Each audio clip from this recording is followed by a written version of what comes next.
estás? Muchas gracias por estar acá nuevamente. Hola, ¿qué tal? Gusto estar acá de nuevo, así que gracias por la invitación. Muchas gracias por tu tiempo. Bueno, Diego, tenemos algunas actualizaciones del programa. Me gustaría profundizar en algunas de ellas. Hay temas que dejamos de lado en la primera conversación, pero sería bueno también retomarlos. Partamos con el tema del Banco Nacional del Desarrollo, para entender cuál es el rol que juega y la diferencia con la combinación de un Banco Estado más Corfo actualmente. Ya, a ver, déjame dar primero un paso atrás. ¿Cuál es la crítica que nosotros hacemos respecto de las políticas industriales, o sea, de la política industrial que se ha desplegado en las últimas décadas y que, desde nuestro punto de vista, y si uno revisa, digamos, los documentos de la Comisión Nacional de Productividad, son una de las principales responsables en el estancamiento, incluso disminución de la productividad que podemos observar, ¿sí? Recordar solamente que si uno mira la productividad total de los factores, un estudio relativamente reciente, de hace unos 4 meses, eh, lo publicó el Departamento de Estudios del Banco Central, un informe muy completo, que muestra que, digamos, entre el 90 y el 2000, o sea, entre la década del 90 completa, digamos, hasta el 2000, tuvimos un crecimiento bien significativo en la productividad total de los factores.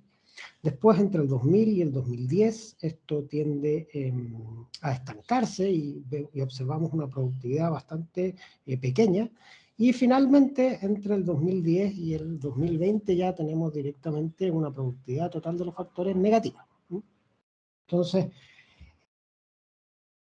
¿cuál es dónde está el origen, de alguna manera, o parte del origen de esta disminución en la productividad total de los factores que afecta la competitividad de la economía chilena en el concierto internacional, por cierto? Desde nuestra perspectiva hay dos causas que están interrelacionadas. La primera, que es destacada por la propia Comisión Nacional de Productividad en su informe del año 2018, si no me equivoco, que habla de lo inconsistente que han sido en el tiempo nuestras políticas industriales, ¿sí? Esto significa que como tenemos gobiernos de 4 años, el Poder Ejecutivo dura 4 años, empieza a implementar una política que son de maduración bastante lenta, entonces en verdad solo consigue sembrar los primeros pasos de estas políticas durante su gobierno y luego en el gobierno siguiente, que típicamente es de otro color político, porque eso es lo que ha pasado en los últimos esencialmente 20 años, que hemos tenido rotación de coaliciones dentro del Poder Ejecutivo. Entonces, como rota la coalición, cambia completamente la política industrial en el gobierno siguiente, y eso perjudica el traspaso de información en los equipos de trabajo y la viabilidad de los programas, y eso hace que hayan sido tremendamente inefectivas nuestras políticas industriales, ¿sí? Entonces, y ese diagnóstico uno lo puede evidenciar en algunos aspectos concretos, digamos, el informe de la Comisión Nacional de Productividad y lo ilustra, por ejemplo, con las políticas de clústeres, que fueron impulsadas con ímpetu en el primer gobierno de la presidenta Bachelet y después son eliminadas durante el gobierno de Sebastián Piñera. Y si uno mira, ocurre más o menos lo mismo con los cambios permanentes en la evaluación de innovación para Chile. Algunos tienen énfasis sectoriales, otros tienen desde un punto de vista como de competitividad estática, y hay otros donde de alguna manera lo que buscan son análisis fenomenológicos, donde conceptualizan la innovación a partir de ideas de sostenibilidad digamos, y aproximaciones más complejas. Entonces, esta falta de consistencia temporal erosiona la capacidad de la política industrial para lograr sus efectos, ¿cierto? Y eso es un primer elemento que para nosotros es muy importante y que tiene que cambiar. Y lo segundo que está relacionado con eso es que la escala de nuestra política industrial en términos de la magnitud de recursos que se destina es muy baja, ¿sí? Si uno lo compara con lo que ocurre en otras partes del mundo. Pero estos dos elementos están interconectados, ¿sí? Porque como nuestras políticas industriales son inconsistentes y por lo tanto poco efectivas, entonces pareciera que no es rentable invertir en ellas, ¿sí? Entonces estamos en un loop, atrapados en un loop donde la inconsistencia de nuestras políticas industriales hace que parezcan poco efectivas y por lo tanto que no vale la pena invertir en ellas. ¿Cómo nosotros pretendemos cambiar esto? ¿Sí? Pretendemos cambiar esto con una idea de una banca del desarrollo. Y esta Banca Nacional del Desarrollo es esencialmente un conglomerado financiero que tiene dos partes. Un banco especializado en créditos y un fondo de financiamiento especializado en otorgar capital a empresas innovadoras. El centro de esto, o sea, el centro de esta política industrial que estaría en el corazón de la Banca Nacional de Desarrollo, es empujar la transición hacia una economía sostenible. Y esto es importante tenerlo en cuenta porque esa es la gran diferencia. O sea, la gran diferencia con Corfo es el tipo de instrumento, la gran diferencia con Banco Estado es precisamente esta, digamos, la misión. Entonces, lo voy a explicar en un momento con más detalle, pero lo que separa a la Banca del Desarrollo de Banco Estado es la misión, lo que separa a la Banca del Desarrollo de Corfo es esencialmente el tipo de instrumento que utilizan, ¿sí?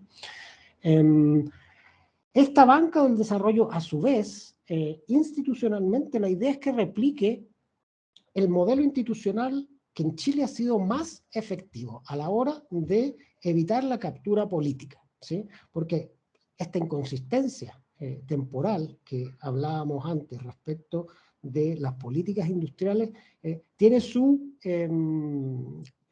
origen en los cambios relativamente fuertes en los liderazgos de todas estas instituciones, de Corfo y de Banco Estado, cada vez que cambia la coalición de gobierno o incluso dentro del tiempo de la propia coalición de gobierno. Los liderazgos superiores de estas instituciones son muy inestables y eso hace que, por lo tanto, sus decisiones también sean inestables. Entonces nosotros buscamos evitar eso con una institución que se separe del ciclo político y, por lo tanto, evite la captura que genera en el corto plazo, ¿sí? O sea, esta trampa del corto plazo, esta captura por los intereses políticos coyunturales, la queremos evitar replicando lo que ha sido el modelo institucional más efectivo de Chile para lograr esta finalidad, que es el del Banco Central. Esto es establecer, digamos, un directorio plural con renovaciones parciales, cuyos miembros son designados con frenos y contrapesos, que garantizan una independencia y estabilidad al nivel superior y a su vez una independencia presupuestaria y de administración de personal que entregue a la burocracia intermedia, la que viene debajo de este directorio de administración superior, que le entregue estabilidad y autonomía y a su vez capacidad para reclutar talento especializado, como ocurre precisamente en el Banco Central. El Banco Central no solamente es exitoso en que de alguna manera los gobernadores del Banco Central son gente muy especialista y que cambia, digamos, y con renovaciones parciales que le dan estabilidad, sino también ha sido muy exitoso en que su staff intermedio es estable, muy profesional, muy especializado y se mantiene por largos espacios de tiempo dentro del Banco Central. Nosotros queremos replicar ese mismo modelo en la Banca Nacional del Desarrollo. ¿Qué pasa con Corfo? A Corfo, y si uno revisa el programa, Corfo también tiene un programa de fortalecimiento, tanto institucional como de recursos, pero también tiene un reordenamiento. La idea es que Corfo pase a articular programas de subsidio y no programas de financiamiento.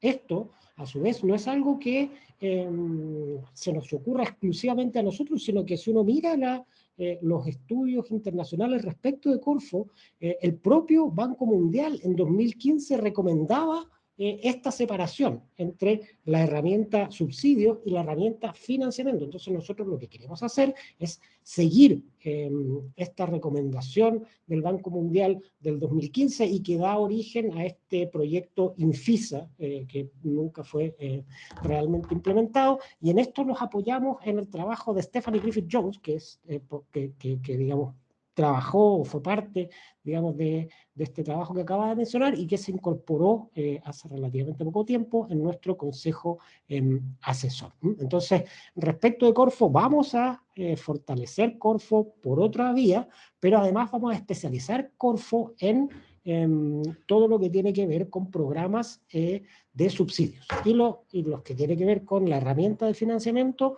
especializarlo y localizarlo en la Banca Nacional del Desarrollo, específicamente en la institución crediticia, ¿sí? Después, ¿qué ocurre con Banco-Estado? La diferencia, Banco-Estado, nosotros no planeamos, digamos, ni que deje de existir, ni absorberlo. Banco-Estado también va a ser potenciado en términos institucionales para evitar, para desacoplarlo un poco del ciclo político y evitar, digamos, estos cambios fuertes en los liderazgos, pero Banco-Estado nosotros entendemos que no tiene una orientación netamente productiva, sino más bien una orientación social. Y es importante separar la orientación productiva para la transición hacia una nueva economía sustentable de la finalidad social, de inclusión financiera y de llegar con banca en espacios donde socialmente no se llegaría, ¿sí? De nuevo, también si uno mira las evaluaciones internacionales, esto es una recomendación típica, separar, por así decirlo, la banca social de la banca orientada a la transformación productiva. Entonces, la relación con Corfo y con Banco del Desarrollo, o sea, de la relación con Corfo y con Banco Estado de esta nueva banca del desarrollo es una relación que esencialmente lo que busca es especializar las funciones. Entonces, todo lo que tiene que ver con transformación productiva en la banca del desarrollo, todo lo que tiene que ver con la función social del sistema financiero en Banco Estado y todo lo que tiene que ver con subsidios de fomento, pero subsidios con la herramienta subsidios en Corfo. No sé, o sea, creo que ya me he extendido lo suficiente en esta pregunta, pero si tienen más preguntas podemos conversar. Respecto al que, algo simplemente decir respecto del financiamiento de esta banca del desarrollo, que también creo que es importante aclararlo. Esta es una banca del desarrollo que tiene distintas formas de financiamiento. Por lo pronto, tiene típicamente líneas de crédito con instituciones regionales o de otras partes del mundo similares. A su vez, también puede, digamos, coordinar financiamiento con el sector privado y finalmente hay un aporte estatal y solamente aclarar que en nuestro programa está contemplado, digamos, en la parte, digamos, de gasto de nuestro programa, está considerado una capitalización con impuestos generales de la Banca Nacional del Desarrollo, pero siguiendo, digamos, las recomendaciones del Fondo Monetario Internacional, esta capitalización es considerada gasto, ¿sí? Si bien básicamente estamos cambiando caja por capitalización de una institución que sigue siendo pública, es igualmente considerada como gasto. Perfecto, súper completa la respuesta. Diego, deja moverte un poco hacia el lado de impuestos nuevamente. Sé que lo conversamos también en la primera llamada, pero creo que quedan temas pendientes por revisar y darle una bajada. Partamos con el sistema tributario, que actualmente tiene una modalidad de integración. Ustedes apuntan a desintegrarlo, me refiero personas de sociedades y empresas, y mencionan que revisarán la mediana de la OCDE respecto a la carga tributaria máxima sobre las utilidades distribuidas. Esto es la suma de empresa-persona. ¿Cuál es ese valor? ¿Y cómo piensan implementar esta medida en el sentido de que qué pasará con las utilidades acumuladas a la fecha de la implementación de este nuevo sistema? Ya, lo primero, déjame aclarar que igual aquí ha habido un cambio. La candidatura de Gabriel Boric en las semanas pasadas hizo un proceso de convergencia con las candidaturas de Marco Enrique Juminami y de Yarna Proboste, en la que participaron, es público esto y pueden revisar los nombres de quienes participaron en este, digamos, trabajo de convergencia programática. Y este trabajo de convergencia programática tenía 4 pilares: el programa de reactivación, salud, pensiones e impuestos. Y en impuestos hay algunos cambios significativos. Entonces, y esto específicamente va a hacerme cargo de tu pregunta sobre la implementación. La desintegración es algo donde tenemos las 3 candidaturas un diagnóstico común, ¿sí? En el sentido de que es necesario moverse hacia una desintegración que trate de igual manera el trabajo y el capital. Ahora, entendemos que la complejidad asociada a la desintegración es mucho mayor que la de otras partes de una potencial reforma tributaria. Entonces, se recomienda, y, digamos, ese es el espíritu de la candidatura, que en esta materia solo se avance en el mediano plazo, ¿sí? De hecho, si tú revisas la nueva tabla de recaudación esperada, disminuyó, o sea, antes, durante el primer gobierno de 4 años, en los primeros 4 años, la expectativa de recaudación anterior eran 6 puntos del PIB y ahora lo disminuimos a 5 y ese cambio es esencialmente en materia de impuestos a la renta. El impuesto a la renta, el aumento en la recaudación del impuesto a la renta durante estos primeros 4 años simplemente 0,2 puntos del PIB, o sea, bastante poco, y hay un cambio significativo. Ahora igual quiero contestar tu pregunta, más allá de que sea un tema que en esta convergencia lo hemos dejado para el mediano plazo, o sea, para un eventual segundo gobierno, pensando que esto es, a su vez, no solo un programa de un gobierno, sino el programa de una coalición que piensa también en el mediano plazo. La mediana de la OCDE, considerando conjuntamente impuestos corporativos y personales, está en torno al 43%, 43,4%, ¿sí? Entonces, la idea es que la carga sea similar a la carga máxima que establece la ley para el caso de las personas que hoy reciben dividendos del sistema semi-integrado, que es 44,45. O sea, digamos, esos son los horizontes a los que queremos llegar, pero de nuevo, esto es algo que no va a venir en el primer esfuerzo de una reforma tributaria, sino más bien va a ser abordado en el mediano plazo. Ok, se entiende entonces el contexto de la actualización del programa. Y corrígeme si también este tema que te voy a preguntar ahora es parte de esta corrección. Eh, las exenciones, en particular la ganancia de capital en bolsa y la limitación de las pérdidas tributarias de arrastre, cuando una compañía o inversionista compra una empresa. ¿Qué opinión tienen en relación a la evidencia comparada? Hay países que en vez de eliminar esta exención aplican un impuesto único, ¿ya? Dame tu opinión si hay algún cambio en el programa y tu observación en relación a la evidencia internacional. A ver, efectivamente en esta materia hay bastante heterogeneidad, ¿sí?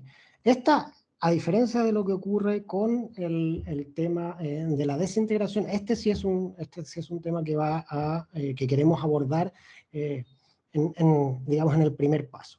¿Por qué? Porque digamos, en la reforma tributaria para el gobierno, para los primeros 4 años, para este gobierno de 4 años, lo que nosotros o sea, el centro, digamos, de esta reforma tributaria va a estar en aquellos espacios donde existe mayor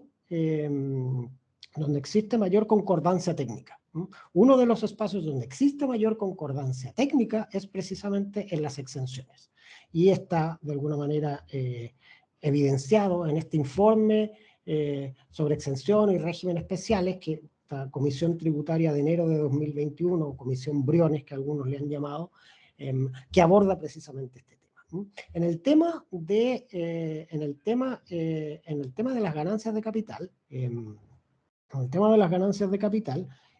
nuestra posición es únicamente mantenerla respecto de los inversionistas institucionales, que eso es de alguna manera la posición mayoritaria, bueno, de todos menos uno de los comisionistas, o sea, comisionados en este informe.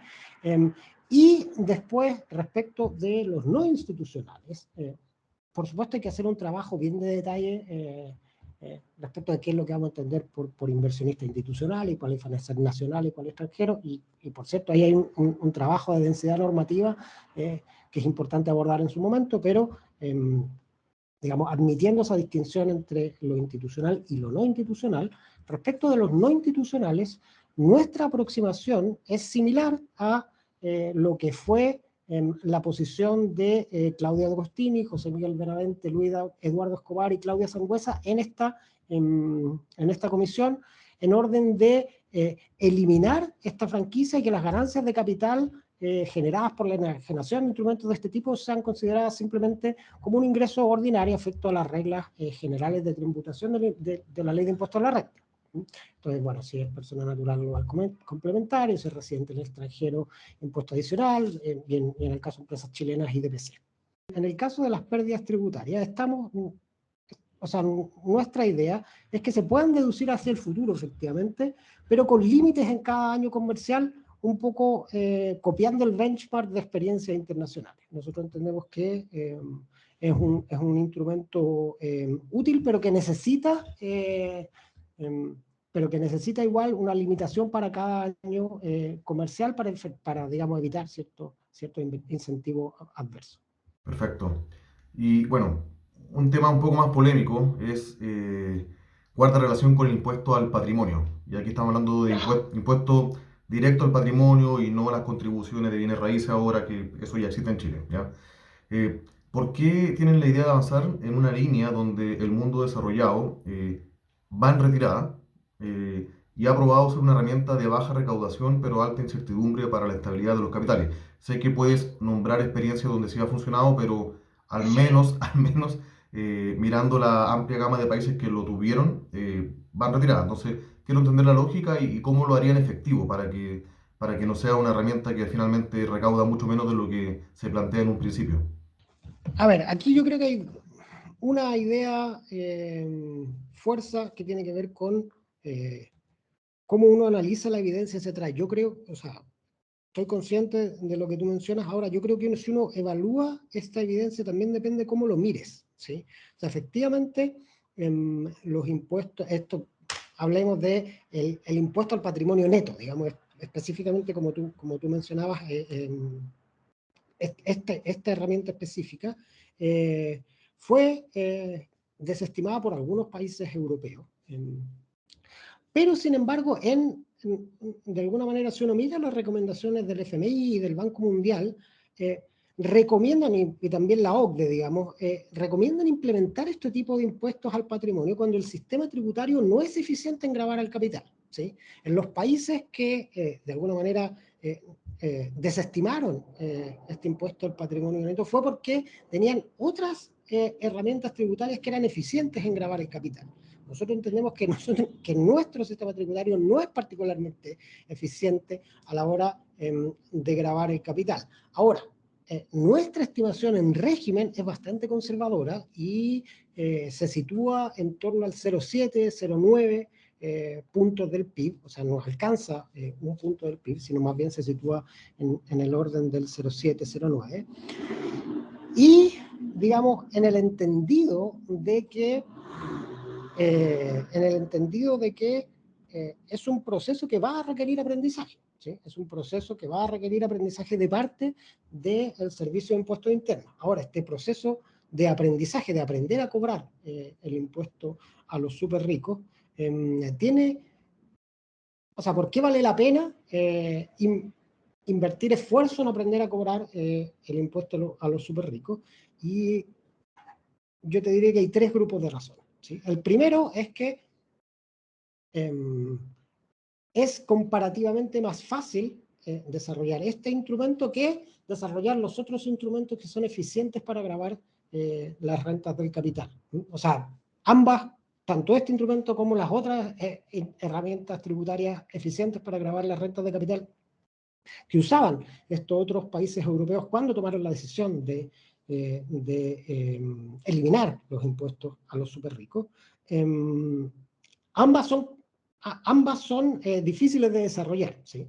Si tú tienes las dos, eventualmente puedes soltar una, pero si tú no tienes ninguna de las dos, que es distinta la posición en la que estamos nosotros, no tienes ninguna de las dos bien desarrollada, nosotros entendemos que es más fácil desarrollar el impuesto a los súper ricos que las otras, ¿sí? Y que eventualmente si las otras consiguen desarrollarse, podemos seguir la misma trayectoria de estos países y eventualmente dejar de aplicar el impuesto a los súper ricos. Pero para avanzar es más fácil avanzar primero con el impuesto a los súper ricos. Esa es la primera razón, que tiene que ver con el tipo de herramienta tributaria que vas a desarrollar cuando tú te sitúas en una posición donde no tienes ninguna de las dos. Lo segundo es que el proceso de aprendizaje para cobrar el impuesto a los súper ricos también te permite enriquecer la información respecto de otras bases imponibles, ¿sí? Y eso, el mejor ejemplo es el ejemplo colombiano, digamos. El esfuerzo que han hecho por cobrar el impuesto a los súper ricos también les ha permitido mejorar la información tributaria que tienen respecto de la manera en que se compone la riqueza de las partes más altas, o sea, de los percentiles más altos de riqueza, sobre el cual existe mucha opacidad en general. Entonces, y eso a su vez te permite, digamos, fortalecer las bases imponibles de otros impuestos, típicamente el de la herencia, ¿sí? Entonces, el proceso de aprender a cobrar el impuesto a los superricos es algo que no solamente se tiene que evaluar por la recaudación del impuesto a los superricos, sino también por cuánto mejora la recaudación de otros impuestos, típicamente el impuesto a la herencia también. Y bueno, y la tercera razón es una razón que no está particularmente relacionada con estas razones más técnicas, sino que es una razón de legitimidad del sistema tributario. Nosotros entendemos que el impuesto a los superricos puede ayudar a relegitimar el sistema tributario chileno. Y aquí entramos, digamos, en otro tema, pero que igual me gustaría dedicarle algunos segundos, que es que el nivel de evasión en el sistema tributario chileno es enorme. Y primero, o sea, la evasión, digamos, el promedio de los países de la OCDE se sitúa en torno a 3 puntos del PIB, de sus respectivos PIB. En Chile, la última vez que lo midió Michel Llorrat era 7,6, ¿sí? Pero además ese número, que ya es solo 7,6, tiene una trayectoria de crecimiento cada vez más acelerada. O sea, es probable que, hoy no tenemos los datos, pero si simplemente, digamos, hace la extrapolación, deberíamos estar en el orden de los 8 puntos del PIB en evasión. Y es algo que ha ido creciendo de manera acelerada en la última década. Entonces, esta mayor evasión, a nuestro juicio, lo que evidencia es una deslegitimación del sistema tributario, un sistema que le cuesta mucho cobrar de manera espontánea, donde tiene que estar siempre persiguiendo a los contribuyentes. Entonces,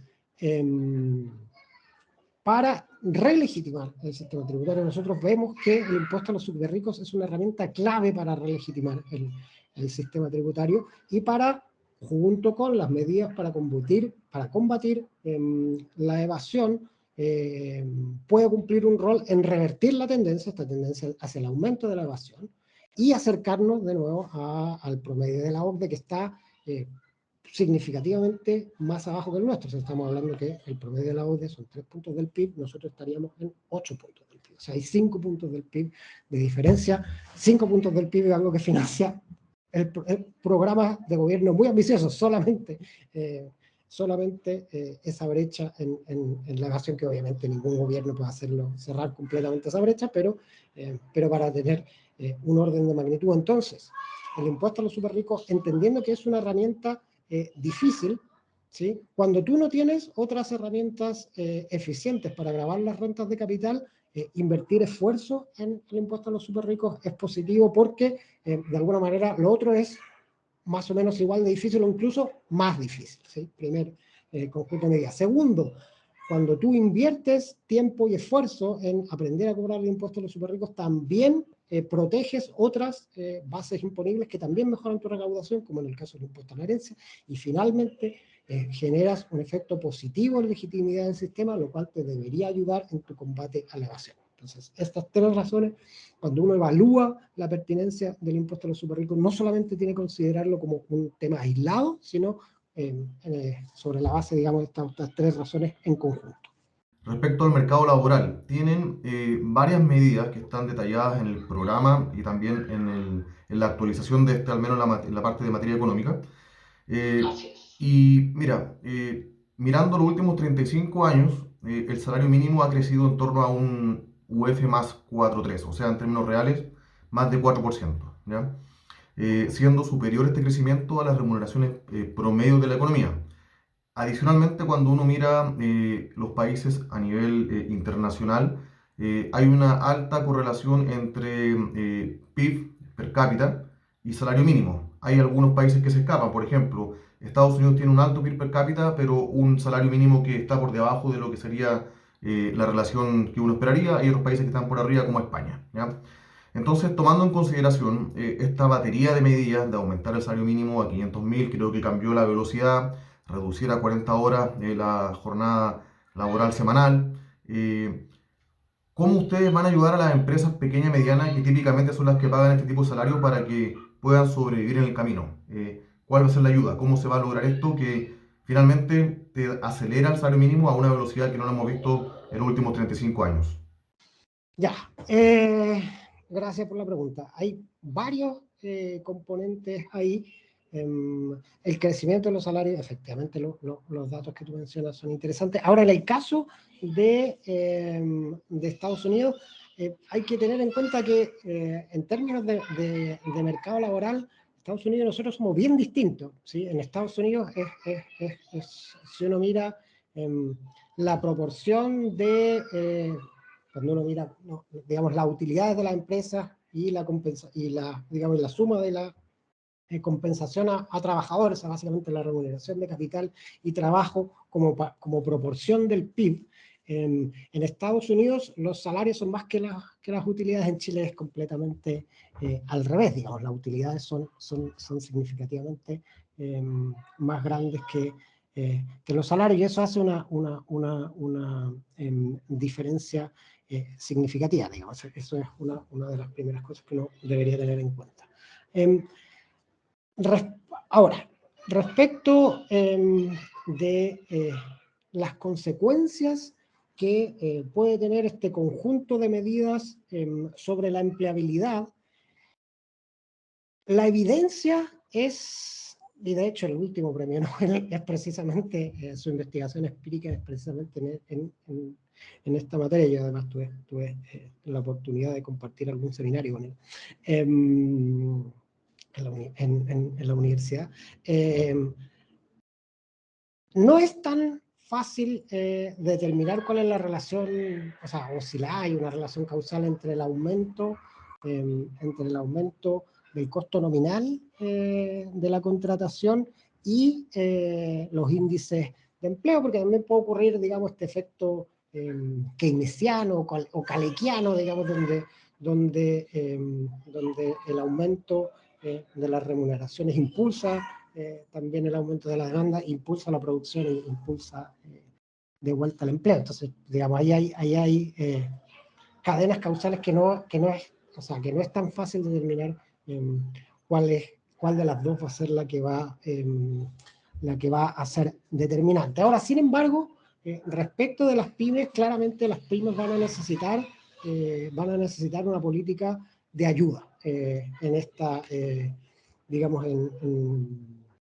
en este proceso de adaptación. Entonces, lo primero es tener en cuenta que los 500.000 pesos es una meta para cumplir al final de los 4 años, ¿sí? O sea, la idea es hacerlo dentro de los 4 años de gobierno. Y el cambio de las 40 horas, para el caso de las pymes, también va a tener una gradualidad en su implementación. Entonces, respecto a las 40 horas, para las pymes va a haber una gradualidad en su implementación.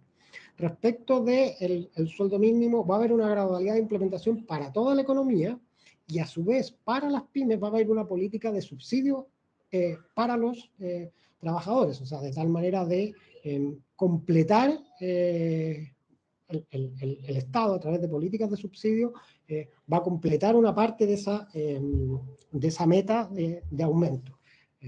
Esta no va a venir de alguna manera, además, digamos, la idea es que este aumento se haga de manera escalonada. La estrategia, cuando uno, por cierto, digamos, nosotros somos conscientes que la diferencia entre lo que hay hoy y 500.000 pesos es sustancial. Entonces, la manera en que uno debería hacerlo, o que nosotros planeamos hacerlo, es de manera escalonada, y además de una manera escalonada con aprendizaje, ¿sí? Entonces tú aumenta, el primer aumento debería ser relativamente significativo, aunque, digamos, tampoco o sea, un poco más de un cuarto, digamos, no debería ser, digamos, dividirse en 4 la diferencia y ir de manera lineal, sino que el primero debería ser un poco mayor a eso, y entonces tú evalúas, ¿sí? Tú haces el primer escalón, aplicas tus políticas de subsidio y evalúas el efecto que tiene en la economía, y sobre la base de eso vas implementando los siguientes los siguientes escalones. Pero de nuevo, la idea es hacerlo gradualmente y evaluando constantemente la evidencia que va generando en la economía. También un tema que tiene algo de polémico, sobre todo para la fuerza negociadora entre empresario y trabajador. Se habla de negociación ramal y de incorporación de trabajadores a directorios. En Chile no existe la negociación ramal en el sector privado, pero sí la vemos, por ejemplo, en la ANEF, ¿cierto? La vemos en los profesores, y depende del ángulo donde se mire, uno podría decir que es exitoso o no. Eh, en cambio, la codeterminación o la incorporación de trabajadores de forma forzada a los directorios es algo que no existe y sí hay evidencia, por ejemplo, en países como Alemania, ¿ya? Entonces, combinando estas dos medidas, ¿cómo pretenden avanzar para tener resultados parecidos a un Alemania, que yo sé que no es el comparativo exacto, y no caer en prácticas que nos lleven a países que eventualmente terminan siendo capturados por estos grupos de poder?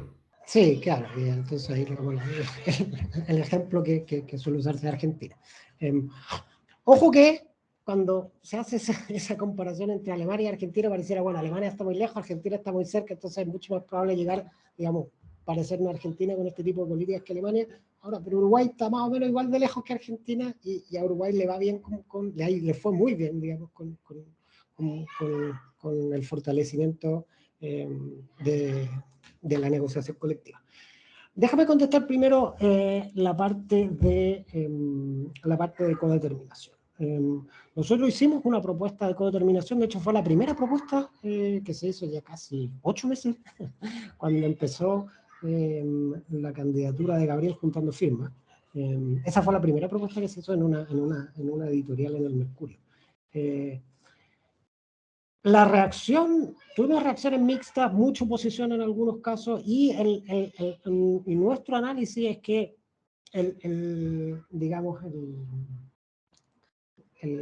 la principal razón de oposición tenía que ver con que esto iba a implicar una transferencia de control, del control de la empresa, digamos, el derecho de control sobre la empresa, y que, digamos, eso significaba formas de expropiación, en fin. Entonces, nuestra reacción a eso, y eso ya se incorporó, digamos, en el programa de primera vuelta, que, digamos, cambiar el enfoque y, digamos, olvidarnos del control.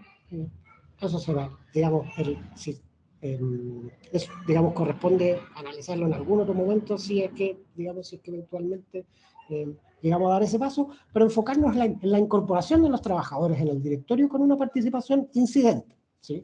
De manera similar a lo que ocurre hoy día en algunas empresas públicas donde hay una buena experiencia respecto de la incorporación incidente de trabajadores en el directorio, que tiene un efecto, bueno, digamos, esto son pocas empresas, entonces no se puede hacer un análisis econométrico muy significativo, pero sí la evidencia cualitativa es positiva en términos de que disminuye la conflictividad dentro de la empresa y, digamos, ese es el objetivo de política pública final que nosotros teníamos con esta política, migrar desde un modelo de enfrentamiento de relaciones laborales sobre la base del enfrentamiento y la transacción a un modelo más colaborativo como el que tienen efectivamente en Alemania. Entonces, ya que, digamos, la idea de control era compleja, o sea, se entendía que nuestra propuesta implicaba que no era el objetivo, de hecho, pero se entendía que se lo problema, bueno, olvidarnos de eso, simplemente hacer una incorporación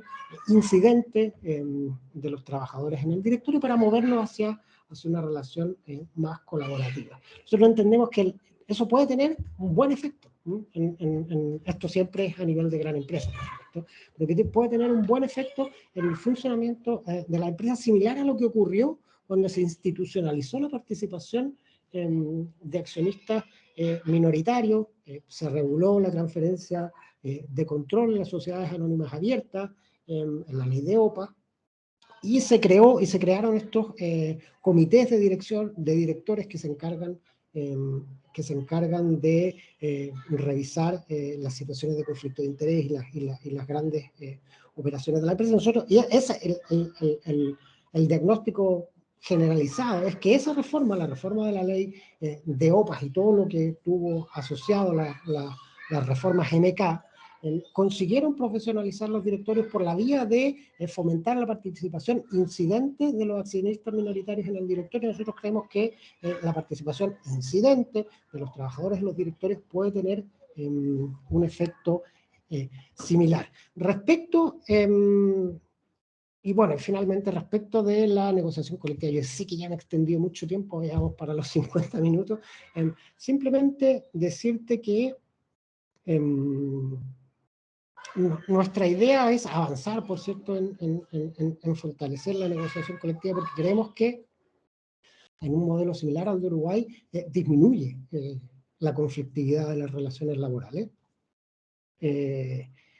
Pero de todas maneras hay un aspecto constitucional a resolver también, ¿sí? O sea, al menos desde cierta interpretación, la actual constitución impediría la negociación colectiva por rama, y eso es de alguna manera eso es algo que hay que resolver de manera previa al avance legislativo. Bueno, Diego, muchas gracias, muy completo. Vamos a ordenar la información para presentarla de una forma amigable, pero de nuevo, muchas gracias por tu tiempo, por la disposición y estamos en contacto. Gracias a ustedes y encantado de tomar la llamada. Y bueno, saludos a los que nos vean después en el podcast.